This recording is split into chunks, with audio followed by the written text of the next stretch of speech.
Thanksgiving recently, we had a turkey had a pesto rice stuffing. It was really nice. It was not your standard cornbread stuffing, but it was really good. So we're going to try and make it. I did not get the recipe, but you know, it's pesto and rice. I think I can come up with this. And I don't have a turkey, but I'm making a stuffed pork. Now,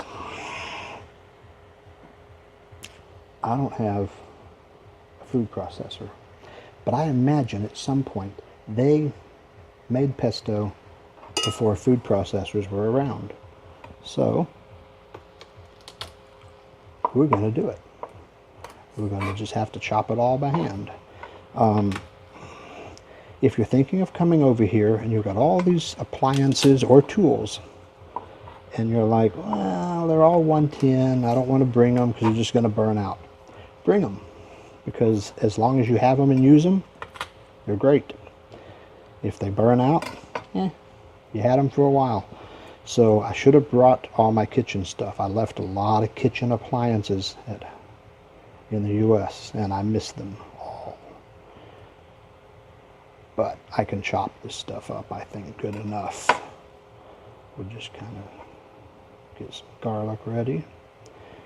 You're supposed to throw all this and pulse it in the food processor, but makes it more of a more of a paste consistency. But if I chop it up fine enough, it'll be okay. Oh, and if you pay attention, you'll see, wait a minute, there's olive oil, there's basil leaves, there's garlic, where are the pine nuts, where are the Parmesan cheese? This isn't pesto. Well, I wouldn't know where to get pine nuts here at all, and I forgot to buy Parmesan cheese. So it's going to be a pesto-ish, pesto influence. It's going to have most of the right flavor. And the pine nuts, I don't really care. They're not that important, I don't think. But I do wish I had the Parmesan cheese. But the grocery store is like way too far away. So, not going to happen. And you can chop these as fine as you want. You're still not really going to get the same effect as you would in a food processor. I could probably throw them in the mortar and pestle just to kind of finish them off and smash them. I thought about doing that, but this is probably good enough. I just bought a bunch of fresh herbs at the mall.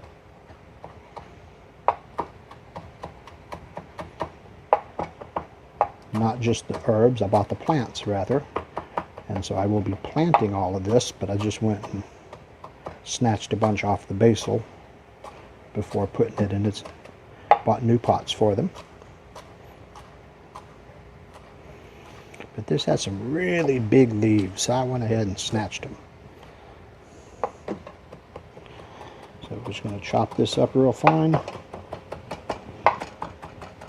And I think once I get it chopped up, and I think it's done, I'm going to chop it some more. It really needs to be really, really small. I don't have a rolling mincer. I don't have a food processor. But I have a knife and patience. So we'll get there. I do have a blender, but that might just get weird. I don't know. But this will be fine. Oh, it smells good.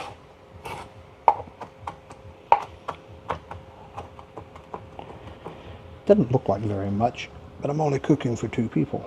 So I think it will be fine.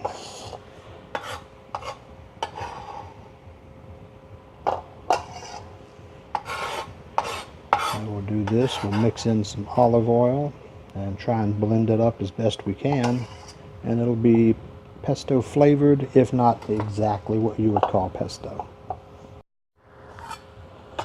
Well, I changed my mind. Also, I had a beautiful marble mortar and pestle. Didn't think I would need it. Gave it to my daughter.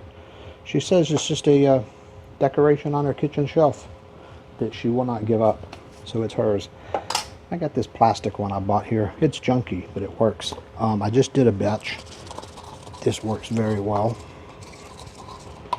Like all you're doing with the food processor is smashing it up and chopping it. I've already chopped it. I will smash it a little bit. It does make it look like less, unfortunately. But I'm only mixing it with about cup and a half of rice.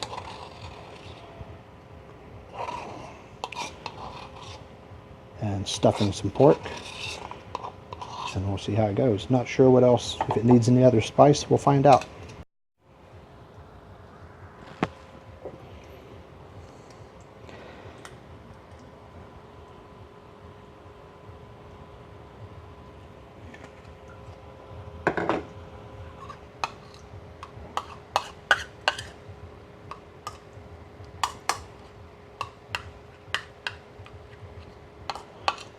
Put a little olive oil in there and mix it up.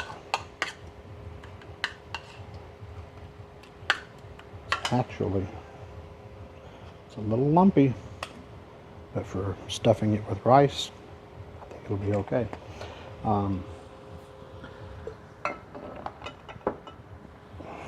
Actually, it's all right.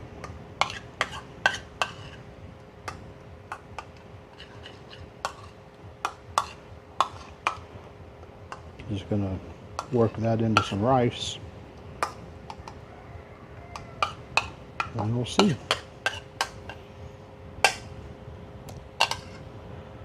Well, we could argue the technical aspects of it, but I think it's going to taste good, and that's all that really matters. I've got, I don't know, about a cup of rice. As you can see, I didn't measure anything. We're going to mix this pesto wannabe in with it. I took a taste of it, and we can argue the technical aspects of pesto all you want. This tastes good. It's pesto inspired. How's that? But anyway, we're going to mix this all up.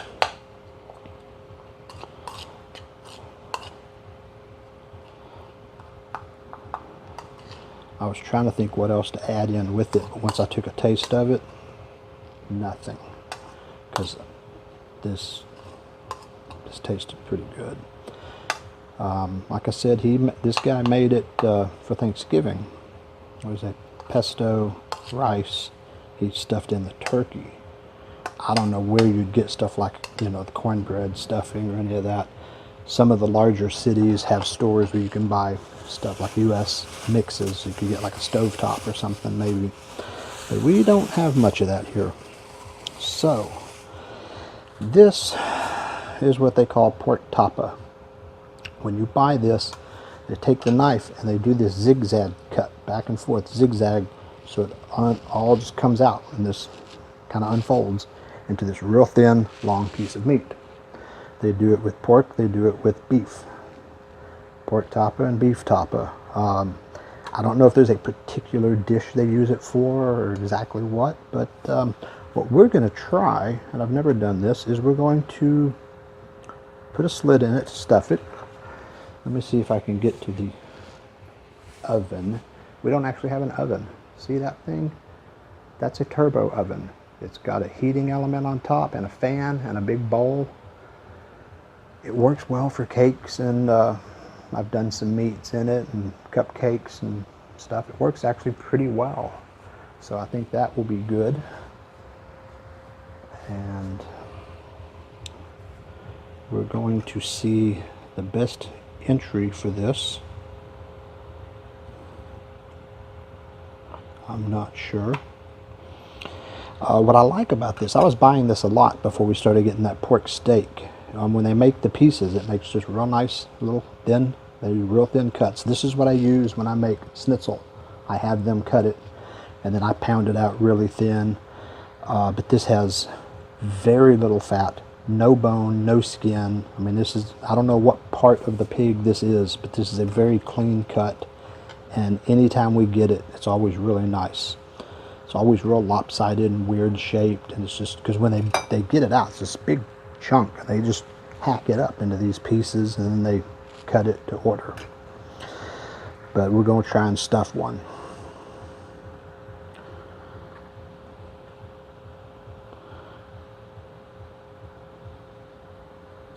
And any hole I make, I'm going to have to close up somewhat. So what I'm going to try and do is work with a small hole here, but go inside and cut, so I can get a lot more stuff, the rice and everything stuffed in it. I can't really see very well, so I don't want to punch a hole through the bottom, but we're just going to open it all up inside. How's that?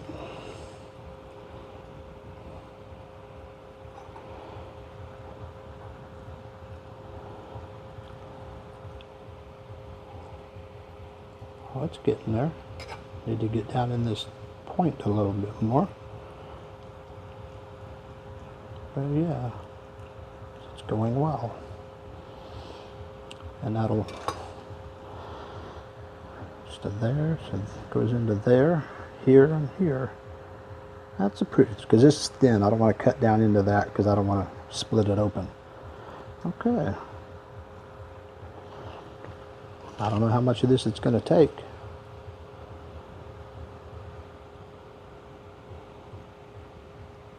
I expect this to be a messy operation, and I'm okay with that.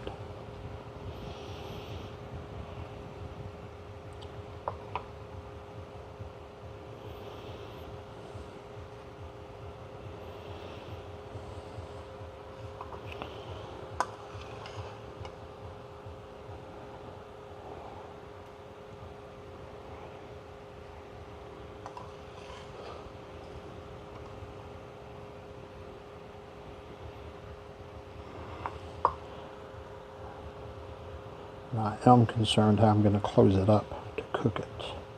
I don't want it to all spill out. Maybe use toothpicks. That's kind of the idea. Anyway, trying to pack it in fairly tight. I figured as it cooks down, it's going to probably collapse. It's not going to swell. It's going to, if anything, it's going to pack down or stay the same. So, yeah. I would like to get more and more in there. If you've ever made onigiri, it's one of those stuffed rice balls. It's like a kind of a Japanese version of a sandwich. You'd be surprised how tight rice packs down. So, that's pretty full. We're going to, I think we'll probably toothpick it, and we're going to throw it in the little oven here. So we'll be right back.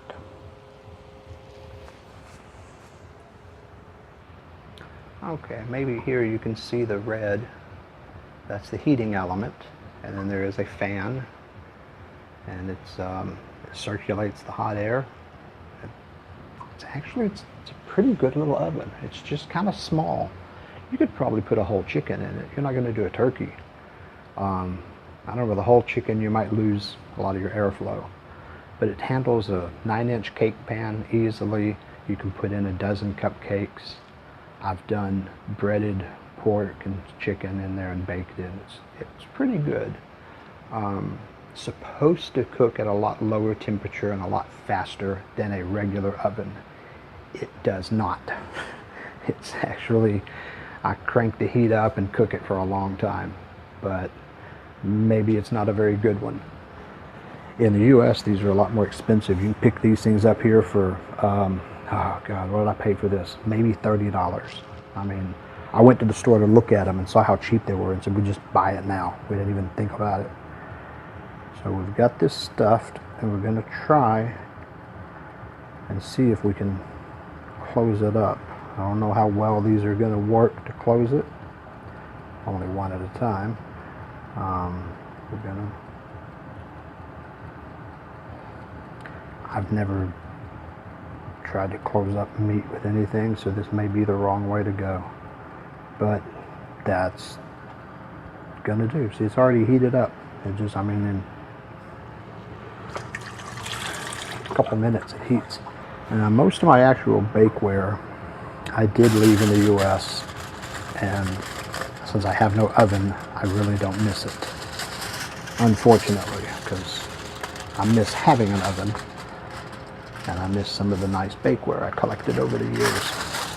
But we're going to make a pan like I do quite often. We're just going to have something, because I don't want the meat juices just spilling out everywhere. We're just going to make something to hold it. I want it to be small because I want the air to still get around, because this thing has a fan. Like I said, it uses the convection current, so we don't really want to block the air. We just, actually sometimes I'll put stuff in without a pan. I'll just put foil on the bottom so the air gets all around it, but it has something to catch the juices. That works too. I forgot to take this rack out when I started heating it. Ooh, that's hot. I, of course, have nowhere to put this. There's a very hot thing there. You don't want to leave it open too long because you're letting all the heat out, but such is life.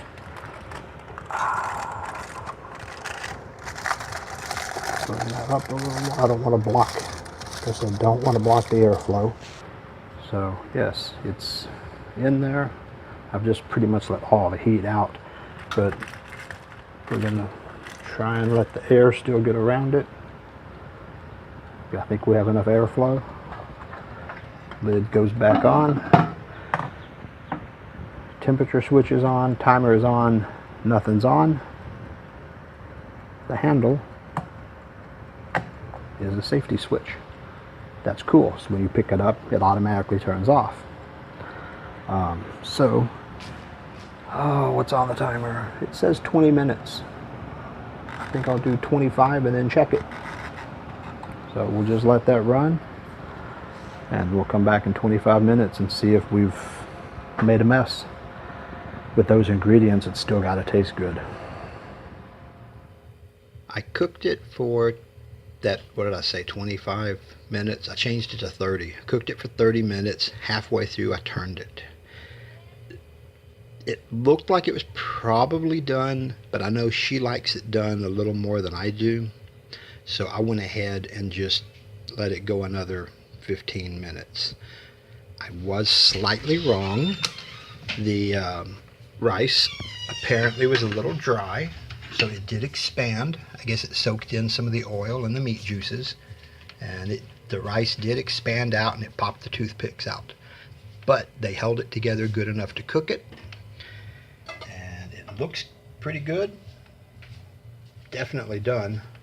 Probably a little bit overdone, but that's okay. She likes it more done than I do. So we will slice into that and see how it looks. Got it out of the oven. You can see it's cooked. Looks like it's going to be cooked all the way through. The rice did expand out. Like I said, the olive oil in the pesto and just the meat juices probably helped expand it out. This is a 200-gram piece of meat, so it is 2 servings. I do 100 grams per serving on. I used to eat 200 grams per meal. I couldn't imagine eating this whole thing. But anyway, I'm going to cut it in half, and I'm probably going to chop it up a little bit more because I want everybody in the neighborhood, all the family next door, to taste it. But I'm going to taste it first and see how it works. So let's slice into it and get a taste. And I put the tripod away already, so you don't get to watch me slice it, but you'll get to watch me taste it. We sliced it in half because I get half and my wife gets half. She looked at it and she goes, "Is that all?" So she's not impressed with the size. This was an experiment. If it works, I'll buy a bigger one or do 3 or 4 of them this size. But this is a good experiment. Now let's taste it and see how it goes. Okay. There we go.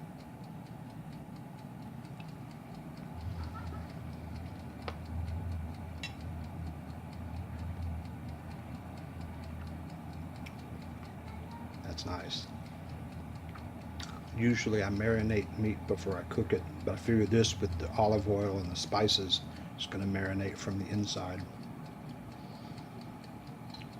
That's really nice. The outside's a little dry, but all the rest of it inside is nice and juicy. The rice has a nice flavor. Maybe a little more basil next time.